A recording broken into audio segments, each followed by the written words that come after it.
At ito nga, yung napakasarap na salad mais. At ito nga ngayon ang ating gagawin. Ngayon naman ay ituturo ko sa inyo ang paggawa ng salad mais. Meron akong dalawang sachet dito ng unflavored yellow gulaman at isang white. Pagsasamahin ko sila. Pwede rin namang white na lang ang gamitin nyo, pero ako preferred ko yung may kulay.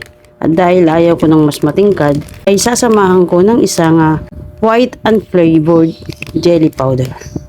At tulad din ng dati, ang takal sa isang powdered gulaman is 6 cups kung ito ay gagawing sa malamig.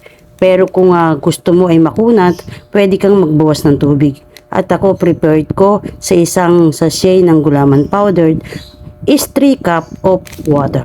3 cup lamang ng water ang aking ilalagay for sachet ng ating gulaman powder.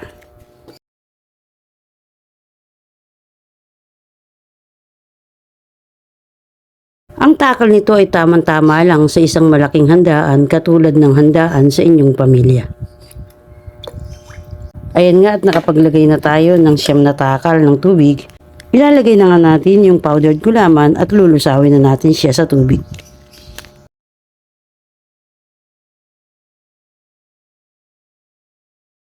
At dahil nga iyan ay gulaman sa mais, maglalagay tayo dyan ng mais pag gagawin na natin siyang gulaman. Sa ngayon, kukunin natin yung syrup nitong mais sa lata at isasama natin sa ating gulaman para magkaroon ng lasa ang ating gulaman. Sabaw lamang ng mais ang ating ilalagay para magkalasa nga ang ating gulaman at isasama natin ito sa pagpapakulo ng ating gulaman. Subukan nyo ang resepeng ito at talaga namang masasarapan kayo dito sa ating recipe ng mais salad gulaman. At pwede rin kayong magbawas ng tubig kanina sa ating gulaman. Iyon ay base sa gusto ninyong dami ng tubig sa kunat na gusto ng iyong gulaman. Pero itong takal ko ng tubig ay ayos lang dahil 6 na tasa ang dapat kailangan at ginawa nga lang nating 3 takal ang bawat sachet ng ating gulaman. At ayan nga, tahaluin natin para malusaw na ang ating gulaman. At maglalagay lang ako ng kaunting asukal para magkaroon na ng bahagyang tamis ang ating mais sa gulaman.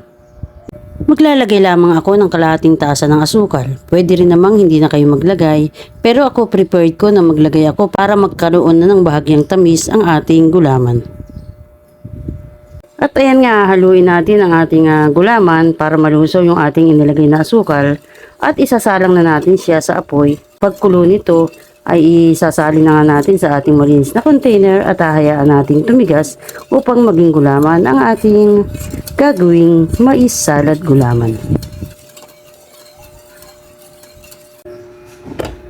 At paminsan-minsan nga ay bahagya nating haluin upang hindi manikit at magbuo-buo ang ating gulaman. Nang sa ganon maging pantay ang pagkakaluto nitong ating gulaman. And nga at pagkatapos kumulo nitong ating gulaman ay luto na ito at isasalin na natin siya sa isang malinis na container hanggang sa tumigas at maging gulaman ang ating mais gulaman.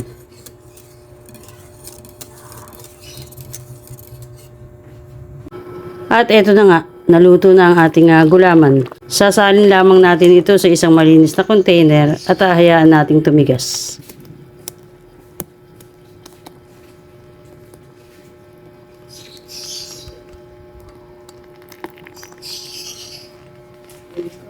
At ito na nga po yung ating pinatigas na gulaman na nilagyan natin ng syrup ng mais. Ito nga yung unflavored gulaman na kulay yellow at nilagyan natin ng syrup na mais doon sa lata. At ihiwain lang natin ito para gawin nating gulaman salad sa mais. At ito na nga ang ating hiniwang gulaman na may lasa ng mais dahil sa ating syrup na inilagay.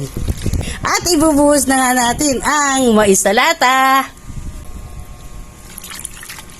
Gagamit lang tayo ng 2 lata ng whole corn kernel dahil nga medyo marami yung ating tinimplang gulaman.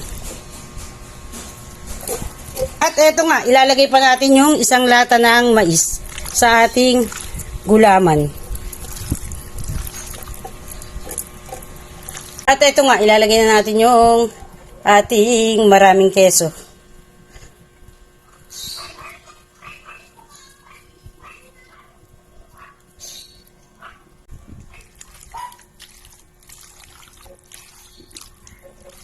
At matapos nga nating haluin, narito na ang gulaman, mais, at keso. Ilalagay na yung ating creme densada.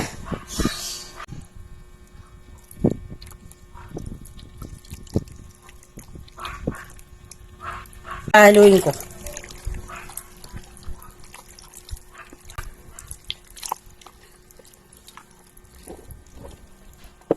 At pagkatapos nga yung ating isang lata ng evaporated milk.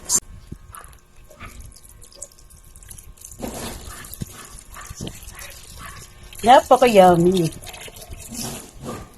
Itong ating evaporated milk, ito ang magsisilbing sabaw niya. At haluin ko.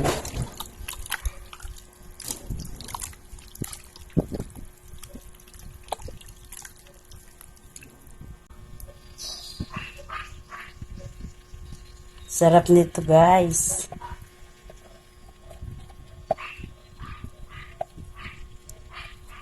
Nailagay na natin yung creme densada, yung evaporated milk, at yung kondensada.